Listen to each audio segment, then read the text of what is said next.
제8장 언약궤를 성전으로 옮기다. 솔로몬은 주님의 언약궤를 시온 곧 다윗의 성에서 성전으로 옮기려고 이스라엘 장로들과 이스라엘 자손의 각 가문의 대표인 온 지파의 지도자들을 예루살렘에 있는 자기 앞으로 불러 모았다. 이스라엘의 모든 남자는 일곱째 달 곧 에다님 월의 절기에 솔로몬 왕 앞으로 모였다. 이스라엘의 모든 장로가 모이니 제사장들이 궤를 메어 옮겼다. 주님의 궤와 회막과 장막 안에 있는 거룩한 기구를 모두 옮겨왔는데 제사장들과 레위 사람들이 그것을 날랐다. 솔로몬 왕과 왕 앞에 모인 온 이스라엘 회중이 왕과 함께 궤 앞에서 양과 소를 셀 수도 없고 기록할 수도 없을 만큼 많이 잡아서 제물로 바쳤다. 제사장들은 주님의 언약궤를 제자리 곧 성전 내실 지성소 안 그룹들의 날개 아래에 가져다 놓았다. 그룹들이 궤가 놓인 자리에 날개를 펼쳐서 궤와 채를 덮게 하였다. 궤에서 삐쭉 나온 두 개의 채는 길어서 그 끝이 지성소의 정면에 있는 성소에서도 보였다. 그러나 성소 밖에서는 보이지 않았다. 그 채는 오늘날까지 그곳에 그대로 놓여 있다. 궤 속에는 호렙에서 모세가 넣어둔 두 개의 돌판 말고는 아무것도 없었다. 이 두 돌판은 이스라엘 자손이 이집트 땅에서 나온 뒤에 주님께서 호렙에서 그들과 언약을 세우실 때 모세가 거기에 넣은 것이다. 제사장들이 성소에서 나올 때 주님의 성전에 구름이 가득 찼다. 주님의 영광이 주님의 성전을 가득 채워서 구름이 자욱하였으므로 제사장들은 서서 이를 볼 수가 없었다. 그런 가운데 솔로몬이 주님께 아뢰었다. 주님께서는 캄캄한 구름 속에 계시겠다고 말씀하셨습니다. 이제 주님께서 계시기를 바라서 이 웅장한 집을 지었습니다. 이 집은 주님께서 영원히 계실 곳입니다. 솔로몬의 연설.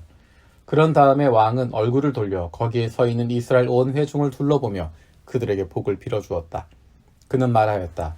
주 이스라엘의 하나님을 찬양하십시오. 주님께서는 나의 아버지 다윗에게 친히 말씀하신 것을 모두 그대로 이루어 주셨습니다. 주님께서 말씀하시기를 내가 내 백성 이스라엘을 이집트에서 이끌어낸 날로부터 오늘에 이르기까지 내가 내 이름을 기릴 집을 지으려고 이스라엘의 어느 지파에서 어느 성읍을 택한 일이 없다. 다만 다윗을 택하여서 내 백성 이스라엘을 다스리게 하였다 하셨습니다. 내 아버지 다윗께서는 주 이스라엘의 하나님의 이름을 기릴 성전을 지으려고 생각하셨으나 주님께서 나의 아버지 다윗에게 이르기를 네가 내 이름을 기릴 성전을 지으려는 마음은 품은 것은 아주 좋은 일이다. 그런데 그 집을 지을 사람은 네가 아니다. 네 몸에서 태어날 네 아들이 내 이름을 기릴 성전을 지을 것이다 하셨습니다. 주님께서 말씀하신 대로 아버지 다윗의 뒤를 이어서 이렇게 내가 이스라엘의 왕위를 이었으며 주 이스라엘의 하나님의 이름을 기릴 이 성전을 지었으니 주님께서는 이제 그 약속을 이루셨습니다. 주님께서는 이집트 땅에서 우리의 조상을 이끌어내실 때 그들과 언약을 세우셨는데 나는 주님의 언약이 들어있는 궤를 놓아둘 장소를 이렇게 마련하였습니다. 솔로몬의 기도. 그런 다음에 솔로몬은 이스라엘 온 회중이 보는 데서 주님의 제단 앞에 서서 하늘을 바라보면서 두 팔을 들고 펴고 이렇게 기도하였다. 주 이스라엘 하나님, 위로 하늘에나 아래로 땅에나 그 어디에도 주님과 같은 하나님은 없습니다. 주님은 온 마음을 다 기울여 주님의 뜻을 따라 사는 주님의 종들에게는 세우신 언약을 지키시고 은혜를 베푸시는 분이십니다. 주님께서는 주님의 종인 내 아버지 다윗 임금에게 약속하신 것을 지키셨으며 주님께서 친히 그에게 말씀하신 것을 오늘 이렇게 손수 이루어 주셨습니다. 이제 주 이스라엘의 하나님, 주님께서 주님의 종인 내 아버지 다윗 임금에게 말씀하시기를 네 자손이 저마다 길을 따라서 네가 내 앞에 살아온 것 같이 그렇게 살면 네 자손 가운데서 이스라엘의 왕위에 앉을 사람이 내 앞에서 끊어지지 않게 하겠다 하고 약속하신 것을 지켜주시기 바랍니다. 그러므로 이제 이스라엘의 하나님, 주님의 종인 제 아버지 다윗 임금에게 약속하신 말씀을 주님께서 이루어 주시기를 바랍니다. 그러나 하나님께서 땅 위에 계시기를 우리가 어찌 바라겠습니까? 저 하늘 위에 하늘이라도 주님을 모시기에 부족할 터인데 제가 지은 이 성전이야 더 말하여 무엇하겠습니까? 그러나 주 나의 하나님, 주님의 종이 드리는 기도와 간구를 돌아보시며 오늘 주님의 종이 주님 앞에서 부르짖으면서 드리는 이 기도를 들어주십시오. 주님께서 밤낮으로 눈을 뜨시고 이 성전을 살펴주십시오. 이것은 주님께서 내 이름이 거기에 있을 것이다 하고 말씀하신 곳입니다. 주님의 종이 이곳을 바라보면서 기도할 때 이 종의 기도를 들어주십시오. 그리고 주님의 종인 나와 주님의 백성 이스라엘이 이곳을 바라보며 기도할 때 그 기도를 들어주십시오. 주님께서 계시는 곳 하늘에서 들으시고 들으시는 대로 용서해 주십시오. 사람이 이웃에게 죄를 짓고 맹세하게 되어 그가 이 성전 안에 있는 주님의 제단 앞에 나와서 맹세를 하거든 주님께서는 하늘에서 들으시고 주님의 종들을 심판하시되 악행을 저지른 사람은 죄가 있다고 판결하셔서 벌을 주시고 옳은 일을 한 사람은 죄가 없다고 판결하셔서 옳음을 밝혀 주십시오. 주님의 백성 이스라엘이 주님께 죄를 지어 적에게 패배하였다가도 그들이 뉘우치고 주님께로 돌아와서 주님의 이름을 인정하고 이 성전에서 주님께 빌며 간구하거든 주님께서는 하늘에서 들으시고 주의 백성 이스라엘의 죄를 용서해 주십시오. 그리고 그들의 조상에게 주신 땅으로 그들을 다시 돌아오게 해 주십시오.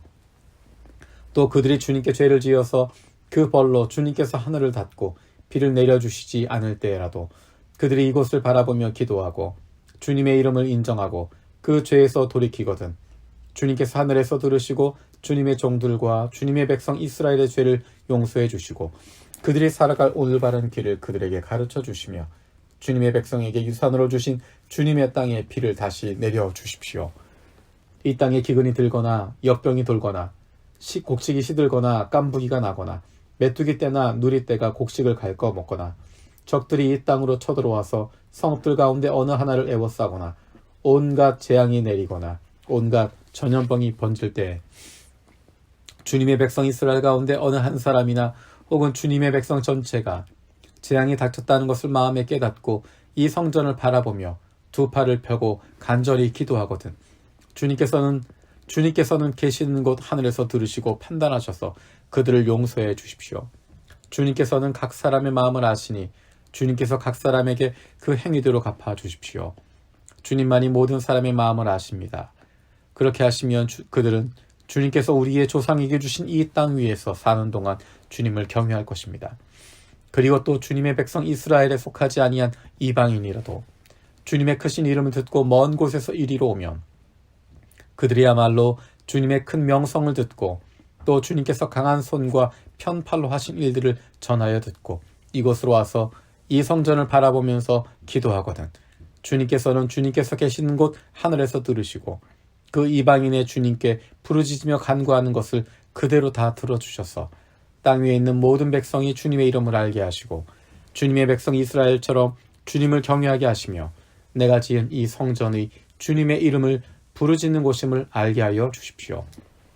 주님의 백성이 적과 싸우려고 전서에 나아갈 때 주님께서 그들을 어느 곳으로 보내시든지 그곳에서 주님께서 선택하신 이 도성과 내가 주님의 이름을 기리려고 지은 성전을 바라보며 그들이 주님께 기도하거든 주님께서는 하늘에서 그들의 기도와 간구를 들으시고 그들의 사정을 살펴보아 주십시오. 죄를 짓지 아니한 사람은 없습니다. 이 백성이 주님께 죄를 지어서 주님께서 진노하셔서 그들을 원수에게 넘겨주시게 될 때 멀든지 가깝든지 백성이 원수의 땅으로 사로잡혀 가더라도 그들이 사로잡혀간 그 땅에서라도 마음을 돌이켜 회개하고 그들을 사로잡아간 사람의 땅에서 주님께 자복하여 이르기를 우리가 죄를 지었고 우리가 악행을 저질렀으며 우리가 반역하였습니다 하고 기도하거든 또 그들이 사로잡혀간 원수의 땅에서라도 마음을 다하고 정성을 다하여 주님께 회개하고 주님께서 그들의 조상에게 주신 땅과 주님께서 선택하신 이 도성과 내가 주님의 이름을 기리려고 지은 이 성전을 바라보면서 기도하거든 주님께서 계시는 곳인 하늘에서 그들의 기도와 간구를 들으시고 그들의 사정을 살펴보아 주십시오. 주님께 죄를 지은 주님의 백성을 용서하여 주십시오. 주님을 거역하여 저지른 모든 반역죄까지도 용서해 주십시오. 그들을 사로잡아간 사람들 앞에서도 불쌍히 여김을 받게 하셔서 사로잡아간 사람들도 그들을 불쌍히 여기게 하여 주십시오. 그들은 주님께서 새 용광로와 같은 이집트로부터 이끌어내신 주님의 백성이며 주님의 소유입니다. 종의 간구와 주님의 백성 이스라엘의 간구를 살펴보시고 부르짖을 때마다 응답해 주십시오. 주 하나님, 주님께서 우리 조상을 이집트로부터 이끌어내실 때 주님의 종 모세를 시켜서 말씀하신 것과 같이 주님께서는 그들을 주님의 소유가 되도록 세상의 모든 백성과 구별하셨습니다. 솔로몬의 축복. 솔로몬이 무릎을 꿇고서 하늘을 바라보며 두 손을 펴고 이렇게 간절히 기도를 드린 다음 주님의 제단 앞에서 일어나서 이스라엘의 온 회중을 바라보며 큰 소리로 축복하여 주었다.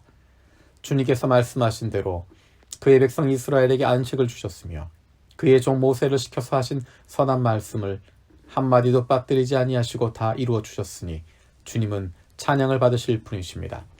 주 우리의 하나님께서 우리의 조상과 함께 계시던 것과 같이 우리와도 함께 계시기를 바랍니다. 주님께서 우리를 버리지도 마시고 포기하지도 마시기를 바랍니다. 우리의 마음을 주님께 기울이게 하셔서 주님께서 지시하신 그 길을 걷게 하시며 주님께서 우리 조상에게 내리신 계명과 법도와 율례를 지키게 하여 주시길 바랍니다. 오늘 주님 앞에 드린 이 간구와 기도를 주 우리의 하나님께서 낮이나 밤이나 늘 기억해 주시길 바랍니다. 하나님께서 주님의 종과 주님의 백성 이스라엘에게 날마다 그 형편에 맞게 자비를 베풀어 주시기를 바랍니다. 그렇게 해서 세상의 모든 백성이 주님만이 하나님이시고 다른 신은 없다는 것을 알게 되기를 바랍니다. 그러므로 그의 백성인 여러분도 주 우리의 하나님과 한 마음이 되어서 오늘과 같이 주님의 법도대로 걸으며 주님의 계명을 지키기를 바랍니다. 성전 봉헌. 이렇게 한 다음에 왕 및 왕과 함께 있는 모든 이스라엘 사람이 주님 앞에 제사를 드렸다. 솔로몬은 화목제를 드렸는데 그가 주님의 제사에 드린 것은 소가 22,000마리이고 양이 12만 마리였다. 이와 같이 해서 왕과 이스라엘의 모든 백성이 주님의 성전을 봉헌하였다. 그리고 바로 그날 왕은 주님 앞에 있는 놋 제단이 번제물과 곡식제물과 화목제물의 기름기를 담기에는 너무 작았으므로 주님의 성전 앞들 한가운데를 거룩하게 구별하고 거기에서 번제물과 곡식제물과 화목제의 기름기를 드렸다. 그때 솔로몬이 이렇게 절기를 지켰는데 하맛 어귀에서부터 이집트 접경을 흐르는 강에 이르는 넓은 지역에 사는 큰 회중인 온 이스라엘이 그와 함께 주 우리의 하나님 앞에서 이레 동안을 2번씩 열 나흘 동안 절기를 지켰다. 둘째 이레가 지나고 여덟째 되는 날에 그가 백성을 돌려보내니 그들은 왕에게 복을 빌고 주님께서 그 종 다윗과 그 백성 이스라엘에게 베푸신 온갖 은혜 때문에 진심으로 기뻐하며 흐뭇한 마음으로 각자 자기의 집으로 돌아갔다. 9장. 하나님께서 솔로몬에게 다시 나타나시다. 솔로몬이 주님의 성전과 왕궁 짓는 일과 자기가 이루고 싶어한 모든 것을 끝마치니 주님께서는 기본에서 나타나신 것과 같이 두 번째로 솔로몬에게 나타나셔서 그에게 말씀하셨다. 네가 나에게 한 기도와 간구를 내가 들었다. 그러므로 나는 네가 내 이름을 영원토록 기리려고 지은 이 성전을 거룩하게 구별하였다. 따라서 내 눈길과 마음이 항상 이곳에 있을 것이다. 너는 내 앞에서 네 아버지 다윗처럼 살아라. 그리하면 내가 네게 명한 것을 실천하고 내가 네게 준 율례와 규례를 온전한 마음으로 올바르게 지켜라. 그리하면 내가 네 아버지 다윗에게 이스라엘 왕좌에 앉을 사람이 그에게서 끊어지지 아니할 것이라고 약속한 대로 이스라엘을 다스릴 네 왕자를 영원히 지켜주겠다. 그러나 너와 네 자손이 나를 따르지 아니하고 등을 돌리거나 내가 네게 명령 일러준 내 계명과 율례를 지키지 아니하고 곁길로 나아가서 다른 신들을 섬겨 그들을 숭배하면 나는 내가 준 그 땅에서 이스라엘을 끊어버릴 것이고 내 이름을 기리도록 거룩하게 구별한 성전을 외면하겠다. 그러면 이스라엘은 모든 민족 사이에서 한낱 속담거리가 되고 웃음거리가 되고 말 것이다. 이 성전이 한때 아무리 존귀하게 여김을 받았다고 하더라도 이곳을 지나가는 사람마다 놀랄 것이고 어찌하여 주님께서 이 땅과 이 성전을 이렇게 되게 하셨을까 하고 탄식할 것이다. 그러면서 그들은 이스라엘 백성이 자기들의 조상을 이집트 땅으로부터 이끌어내신 주 그들의 하나님을 버리고 다른 신들에게 미혹되어 그 신들에게 절하여 그 신들을 섬겼으므로 주님께서 이 온갖 재앙을 그들에게 내리셨다 하고 말할 것이다. 솔로몬과 히람의 거래. 솔로몬은 주님의 성전과 왕궁 이 두 건물을 다 짓는데 20해가 걸렸다. 두로의 히람 왕이 백향목과 잣나무와 금을 솔로몬이 원하는 대로 모두 보내왔으므로 솔로몬은 갈릴리 땅에 있는 성읍 20개를 히람에게 주었다. 히람이 두로에서부터 와서 솔로몬이 그에게 준 성읍들을 보았는데 그 성들이 마음에 차지 않아서 나의 형제여 그대가 나에게 준 성읍들이 겨우 이런 것이요 하고 말하였다. 그래서 오늘날까지 그곳을 가브리 땅이라고 부른다. 사실 이 일이 있기 전에 히람이 솔로몬 왕에게 보낸 금액은 금 120달란트나 되었다. 솔로몬의 나머지 업적. 솔로몬 왕이 강제 노역군을 동원할 수밖에 없었던 까닭은 주님의 성전과 자기의 궁전과 밀로 궁과 예루살렘 성벽을 쌓고 하솔과 무깃도와 게셀의 성을 재건하는 데 필요하였기 때문이다. 이집트 왕 바로가 올라와서 게셀을 점령하여 불로 태워버린 일이 있었다. 그는 그 성 안에 살고 있는 가나안 사람들을 살해하고 그 성을 솔로몬의 아내가 된 자기의 딸에게 결혼 지참금으로 주었다. 그래서 솔로몬은 게셀을 재건하였다. 솔로몬은 강제 노역군을 동원하여서 낮은 지대에 있는 벳호론을 재건하였다. 또 바알랏과 유다 광야에 있는 다드모를 세웠다. 그리고 솔로몬은 자기가 속한 모든 양곡 저장 성읍들과 병거 주둔 성읍들과 기병 주둔 성읍들을 세웠다. 그래서 솔로몬은 예루살렘과 레바논과 그가 다스리는 모든 지역 안에 그가 계획한 것을 다 만들었다. 이스라엘 자손이 아닌 아모리 사람과 헷 사람과 브리스 사람과 히윗 사람과 여부스 사람 가운데 살아남은 백성이 있었다. 솔로몬은 그들을 노예로 삼아서 강제 노역에 동원하였다. 그들은 이스라엘 자손이 다 진멸할 수 없어서 그 땅에 그대로 남겨둔 백성들이었다. 그래서 그들은 오늘까지도 노예로 남아있다. 그러나 솔로몬은 이스라엘 사람 가운데서는 어느 누구도 노예로 삼지 않았다. 이스라엘 사람은 군인, 신하, 군사령관, 관리 병거대 지휘관, 기병대원이 되었다. 솔로몬의 일을 지휘한 관리 책임자들은 550명이다. 그들은 작업장에서 일하는 백성을 감독하는 사람들이다. 바로의 딸은 다윗 성에서 올라와서 솔로몬이 지어준 자기의 궁으로 갔다. 그때 솔로몬이 밀로 궁을 완공하였다. 솔로몬은 한 해에 3번씩 주님의 제단에서 번제물과 화목제물을 드리고 또 주님 앞에서 분향하였다. 이렇게 그는 성전 짓는 일을 완수하였다. 솔로몬 왕은 또 에돔 땅 홍해변 엘롯 근방에 있는 에시온 게벨에서 배를 만들었다. 히람은 자기 신하 가운데서 바다를 잘 아는 뱃사람들을 보내서 솔로몬의 신하들을 돕게 하였다. 그들이 오빌에 이르러 거기서 420달란트의 금을 솔로몬 왕에게로 가져왔다. 10장 스바 여왕의 방문. 스바 여왕이 주님의 이름 때문에 유명해진 솔로몬의 명성을 듣고서 여러 가지 어려운 질문으로 시험해보려고 솔로몬을 찾아왔다. 여왕은 수많은 수행원을 데리고 또 여러 가지 향료와 많은 금과 보석을 낙타에 싣고 예루살렘으로 왔다. 그는 솔로몬에게 이르러서 마음속에 품고 있던 온갖 것을 다 물어보았다. 솔로몬은 여왕이 묻는 온갖 물음에 척척 대답하였다. 솔로몬이 몰라서 여왕에게 대답하지 못한 것은 하나도 없었다. 스바의 여왕은 솔로몬이 온갖 지혜를 갖추고 있는 것을 확인하고 또 그가 지은 궁전을 두루 살펴보고 또 왕의 식탁에다가 차려놓은 요리와 신하들이 둘러앉은 모습과 그의 관리들이 일하는 모습과 그들이 입은 제복과 술잔을 받들어 올리는 시종들과 주님의 성전에서 드리는 번제물을 보고 넋을 잃었다. 여왕이 왕에게 말하였다.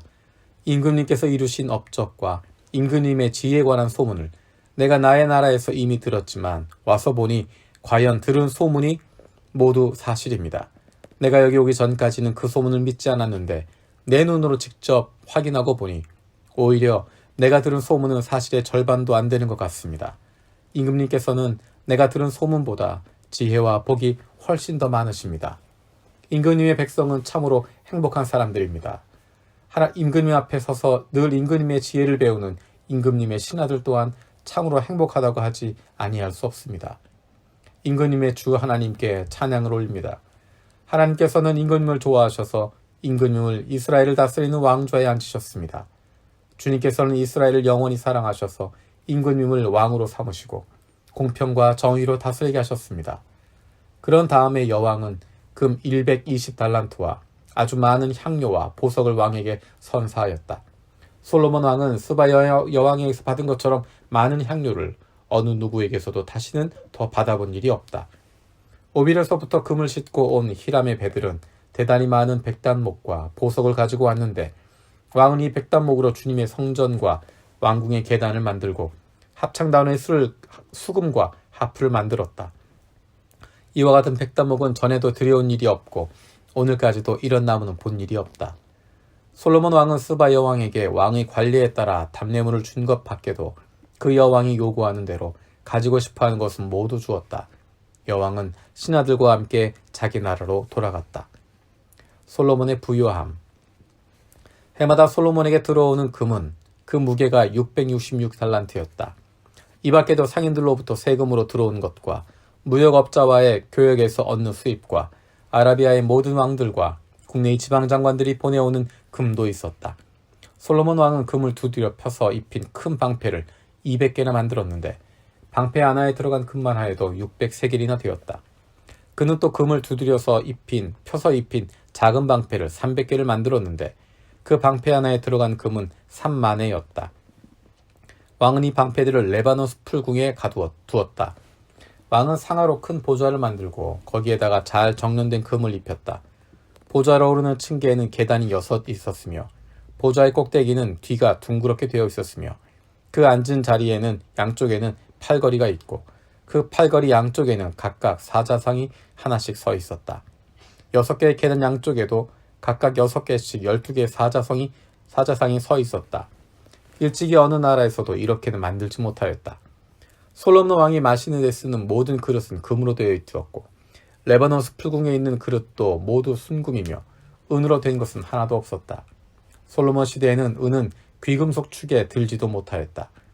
왕은 다시스배를 바다에 띄우고 히람의 배와 함께 해상무역을 하게 하였다.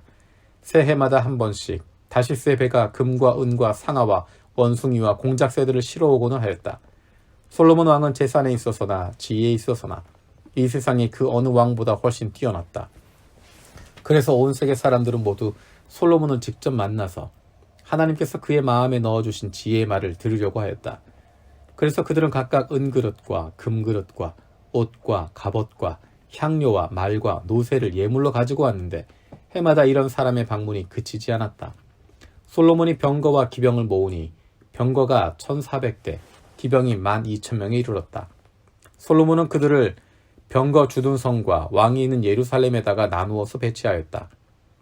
왕 덕분에 예루살렘에는 은이 돌처럼 흔하였고 백향목은 세펠라 평원지대의 뽕나무만큼이나 많았다. 솔로몬은 말을 이집트와 구해로부터 수입하였는데 왕실 무역상을 시켜서 구해에서 사들였다. 병거는 이집트에서 한 대에 은 600세겔을 그리고 말은 한 필에 은 150세겔을 주고 들여와서 그것을 해쪽의 모든 왕과 시리아 왕들에게 되팔기도 하였다.